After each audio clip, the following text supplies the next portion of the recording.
বাবা ছেলের আবদার মেটাতে আমি নিজেই টানাপোড়েনে পড়ে যাই। ছেলেরা চায় মুখরোচক মশলাদার খাবার আর জামাই চায় হালকা পাতলা ঠান্ডা খাবার। মাঝে মাঝে পাগল পাগল লাগে, কি আর করার, সংসার যখন করছি সবার খেয়াল রাখতেই হবে। তো আজকের ওয়েদারের যে অবস্থা, আজ কিছুদিন যে গরম পড়ছে, গরমের যেন সীমারেখা অতিক্রম করে ফেলছে। যাই হোক, আবহাওয়াটা একেবারে গুম ধরে আছে, রোদ তেমন নাই কিন্তু প্রচন্ড গরম। আর এদিকে রাতুল আব্বু ভুড়ি নিয়ে এসেছে, এই ভুড়ি রান্না করতে হবে। বর যে বট খাবে না তা না, কিন্তু সে খাবে একভাবে আর ছেলেরা খাবে আর একভাবে। তো কি আর করা, আজকে রান্না করব লাউ দিয়ে ডিম দিয়ে আর বট ভুনা। তো বট তো শিখা আমাকে কেটে দিচ্ছে আর আমি এখানে লাউটা কেটে নিচ্ছি। শিখা যেহেতু বট কাটছে, তো আমি এই ভোত্রা হেসেটা দিয়ে কাজ চালিয়ে নিচ্ছি। এই হেসেটা নষ্ট হয়ে গেছে, তো এটা পুড়িয়ে আবার ঠিক করতে হবে। তো দিয়ে পাঠানো হচ্ছে না, ঠিকও করা হচ্ছে না। তো ভাবছি যে লাউটা কেটে নিই, যেহেতু বটিটা পড়ে আছে, শিখা বট কেটে নিচ্ছে, তো ভাবলাম যে এটা দিয়েই আমি লাউটা কেটে নিই। তো লাউ তো রাতুল আব্বু কখনোই ভালো লাউ কিনতে পারে না, সবসময় বুড়া দেখে লাউ কিনে নিয়ে আসে।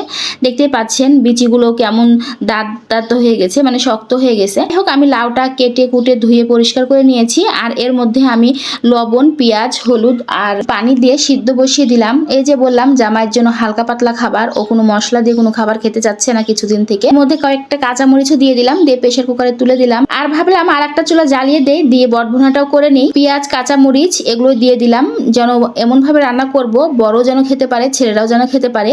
গরম মশলা যেসব যাবতীয় মশলাগুলো থাকে সেগুলো কিছুটা দিয়ে দিলাম এর মধ্যে।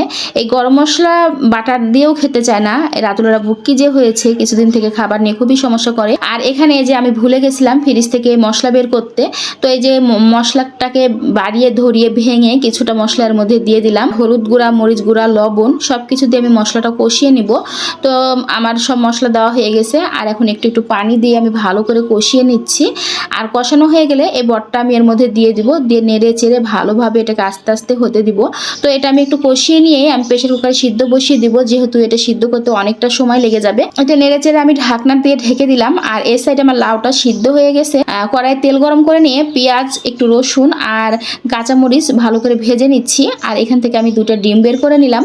আর ডিম দুটো আমি বাটিতে ভেঙে নিয়েছি, ভেঙে নিয়ে তারপরে এই যে ভাজা পেঁয়াজ মরিচের মধ্যে ডিমটা দিয়ে দিলাম, দিয়ে খুব সুন্দরভাবে একটু নেড়ে চেড়ে ডিমটা ভাজা ভাজা হয়ে আসলে এর মধ্যে আমি লাউটা ঢেলে দিব, মানে লাউটা সিদ্ধ করে রেখেছিলাম সেই লাউটা। তো এই যে দিয়ে দিলাম। এই তরকারিটা কিন্তু খেতে বেশ ভালো লাগে গরমের দিনে। এই লাউয়ের তরকারি খাওয়া কিন্তু অনেক উপকারী, শরীর ঠান্ডা থাকে। আর ঠান্ডা ঠান্ডা তরকারি খেতে কিন্তু গরমের দিন অনেক বেশি ভালো লাগে। তো এর মধ্যে যেহেতু কোনো মশলা দেয়নি, তো সামান্য একটু জিরার গুঁড়া দিয়ে দিলাম আমি, দিয়ে একটু নেড়ে চেড়ে আর একটু পানিটা শুকিয়ে আসলে আমি নামিয়ে নিব। তো মাশাআল্লাহ, তরকারিটা কিন্তু মশলাপাতি না দিলেও খেতে ভালোই হয়েছে, যেহেতু রাতুল আব্বু মশলাদার খাবার খেতে যাচ্ছে না। তো ওর জন্য বিশেষ করে রান্না করলাম যে বর যতটুকু খাবে খাবে, যদি খেতে না চায় তাহলে লাউ দিয়ে ডিম দিয়ে এটাই খাবে। তো এদিকে আমার প্রেসার কুকারে বরটা সিদ্ধ হয়ে এসেছে হাফ, তো এর মধ্যে আমি আলু দিয়ে আবারও প্রেসার কুকারে দিয়ে দিলাম। তো প্রেসার কুকারে আর এক সিটি তুলে নিলেই আমার ভুঁড়িটা কমপ্লিট হয়ে যাবে। আর এখানে পেঁয়াজ, শুকনা মরিচ সবকিছু ভেজে নিয়েছি। এর মধ্যে কিন্তু আমি জিরা ফোড়নও দিয়েছি, দিয়ে আমি এই যে কড়াইয়ের মধ্যে ভাজনাটা আমি দিয়ে দিলাম, দিয়ে ভালো করে নেড়ে চেড়ে ভাজা ভাজা না হওয়া পর্যন্ত রান্না করে নিব। তো বট ভুনা খেতে ভালোই লাগে। এর মধ্যে আমি অনেকটাই কাঁচা মরিচ দিয়েছি, শুকনা মরিচও দিয়েছি। আসলে রান্না বান্না করার পরে যদি বাচ্চারা বা স্বামী সেই যদি ঠিক মতো খাওয়া দাওয়া না করে, তাহলে কিন্তু মনটা ভীষণ খারাপ হয়ে যায়। আর পরের দিন আবারও চিন্তা লাগে যে কিভাবে রান্না করে দিলে সে খেতে পারবে। মনে হচ্ছে বরের জন্য আবারও নতুন করে রান্না শিখতে হবে। আমার রান্না বান্না কিন্তু খুব একটা খারাপ না, তারপরও বর খেতে পাচ্ছে না, এর জন্য খারাপ লাগছে। ভাবছি বরকে ডাক্তারের কাছে নিয়ে যাব, জন্ডিস হলো কিনা দেখতে। সবকিছুই কেন খেতে পারে না, গন্ধ লাগে গন্ধ লাগে করে। অনেক চিন্তাতেই ছিলাম যে এই বট ভুনা দিয়ে খেতে পারবে কিনা, তো দেখলাম যে না, লাউয়ের তরকারিটা সেরকম নেয়নি, এই বট ভুনাটা দিয়ে খুব মজা করে খেয়ে নিয়েছে। বট ভুনাটা নাকি তার কাছে অনেক বেশি পছন্দ হয়েছিল আজকে। আমার বড় ছেলে রাতুল, সে